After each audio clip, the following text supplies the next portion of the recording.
Hello বন্ধুরা, কেমন আছেন সবাই? প্রবাসী বোনের সবাইকে স্বাগত জানিয়ে আজকের ভিডিও ব্লগটা শুরু করছি। আজকে একটা স্পেশাল ভেজ থালি আছে, সেটাই দেখাবো আপনাদেরকে। চলুন, আজকের মধ্যে মটর পনির হচ্ছে ভেজ। তো সেই ভেজটা আমি বলি যা রান্না করি সেটাই শেয়ার করি, তবে মাঝে মধ্যেই আমি করতে পারি না। তো এর জন্য আমি যে মশলাটা বানাবো সেটা হচ্ছে প্রথমেই কাজুকে মানে কাজুকে ভেজে নেবো আর কি। আর গোটা গরম মশলা, শাহি জিরে, শুকনো লঙ্কা, এটা গোটা গরম মশলার মধ্যে যা আপনারা ব্যবহার করেন সেটাই দিতে পারেন। এদিকে পনিরটা কেটে রেখেছি, আলুটাকে ছোটো ছোটো করে কেটেছি। ওদিকে গ্রিন পিসটা আমি ফ্রোজেন কিনেছি, আপনারা যদি টাটকা পান তো খুব ভালো কথা। আদা বাটা দিয়েছি। এবার কড়াইতে হচ্ছে ড্রাই রোস্ট করে নেব মশলাগুলো, আর কাজুটা তেলের মধ্যে ভেজে নেব। নিয়ে সবগুলো আমি শুকনো, একদম কোনো জল দেব না, মিক্সিতে একটু ঘুরিয়ে নেব। এটাই হলো মশলা, আর বিশেষ কোনো মশলা সেভাবে লাগছে না। তো এইগুলো হয়ে যখন গেল তখন আমি পরে জিরেটা দিয়েছি, কারণ জিরেটা ভাজতে বেশিক্ষণ সময় লাগে না।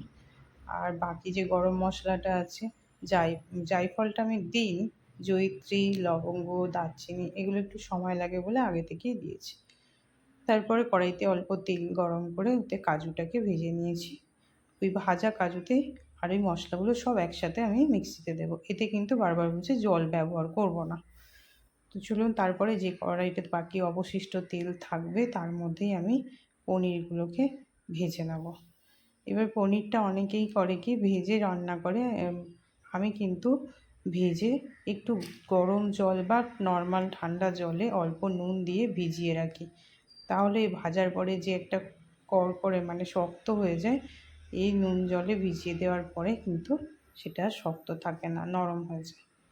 তো যাই হোক, আমার দেখুন পনির ভাজা হয়ে গেছে। আমি এগুলো এখানে একটা বাটিতে জল নিয়েছি, সেই জলের মধ্যেই ভিজিয়ে দিয়েছি। আর বাকি যে তেলটা রয়েছে তার মধ্যে আমি একটু জিরে, গোটা জিরে আর কি ফোড়নে ব্যবহার করেছি। তারপরে ওর মধ্যে আলুগুলো ছেড়ে দিয়েছি। আচ্ছা, আমি এখানে জিরের সাথে আরেকটা জিনিস দিয়েছি, মৌরি দিয়েছি, সেটা আমি বলতে ভুলে গেছি। জিরে আর মৌরির মিশ্রণটা বেশ সুন্দর গন্ধ একটা তৈরি হয়।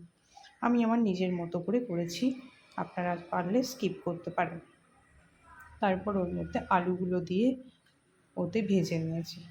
আলুটা একটু ভাজা ভাজা হয়ে এলেই ওর মধ্যে আমি গ্রিন পিসটা দিয়ে দেবো, কারণ আমার গ্রিন পিসটা হচ্ছে ফ্রোজেন নেয়া।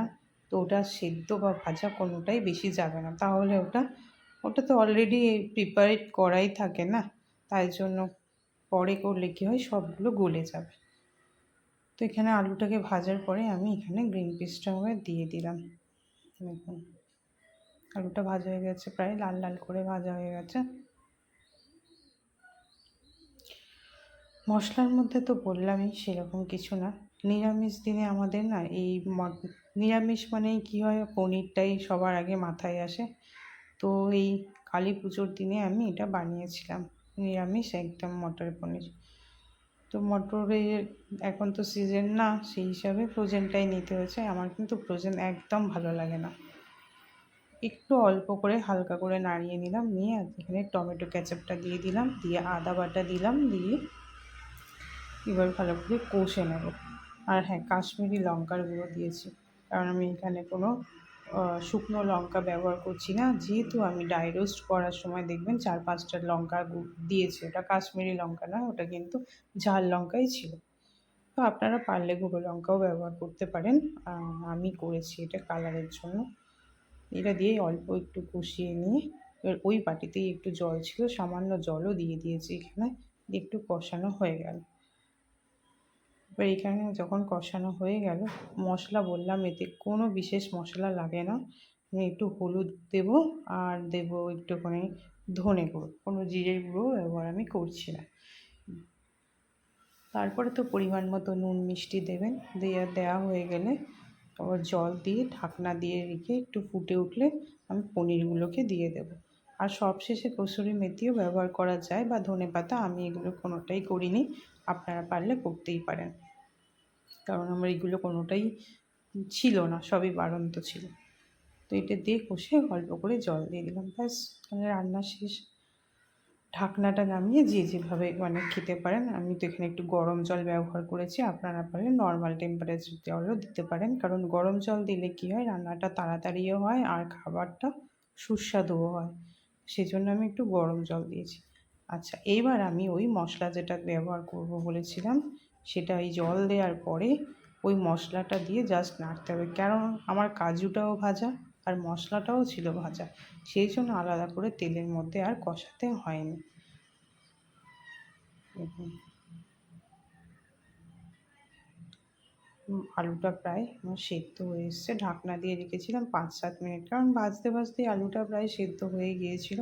আর ওই মশলাটা দিয়ে দিলাম। মশলাটা আগেও দিতে পারেন, পরেও দিতে পারেন, এরকম কোনো ব্যাপার না। আমি পরেই দিয়েছিলাম, নামানোর 5 মিনিট আগে দিয়ে একটু ফুটিয়ে নামিয়ে নিয়েছিলাম। মানে ধরতে গেলে প্রায় আমি পনির আর মশলা একসাথেই দিয়েছি বলা যায়, এই আলু পিছু। ব্যাস, দেখুন আমি কতটা গাঢ় গাঢ় হয়ে গেল। খেতে কিন্তু খুবই ভালো লেগেছিল। নর্মালভাবে মটর পনির অনেকভাবেই করা যায়, অনেক মশলাও বাজারে পাওয়া যায়, তবে এটা ঘরোয়াভাবে এইভাবে রান্না করলে খুব একটা খারাপ লাগে না। আপনারা একদিন অবশ্যই চেষ্টা করবেন, নিশ্চয়ই করতে পারবেন। এমন কিছুই নেই, বাড়িতে থাকা সরঞ্জাম দিয়েই তৈরি। এটা আপনার রুটি, পরোটা বা রাইস সবের সাথেই ভালো লাগবে। হয়ে গেল প্রায় রান্নাটা। আমি এবার ঢাকনা একটু ফুটে গেলে আমি 5 মিনিটের মতো ঢাকনা দিয়ে রেখে দেব। তারপর 5 মিনিট পর ঢাকনাটা খুলে একটু কাসুরি মেথি দিয়ে দেবো, কারণ কাসুরি মেথিটা দেখলাম মানে সবে নিয়ে এসেছে, যখন রান্না করছি তখন কিন্তু ছিল না। যাই হোক, এটা দেওয়ার পরে ঢাকনাটা আপনি খুলবেন, একটা সুন্দর একটা গন্ধ আসবে নাকের মধ্যে। থাকলে দেবেন, না থাকলে স্কিপ করতে পারেন। তাহলে বন্ধুরা, ভিডিওটা আজকে এখানেই শেষ করছি। ভালো থাকবেন, সুস্থ থাকবেন, আর ভালো লাগলে অবশ্যই একটা লাইক শেয়ার দিতে ভুলবেন না।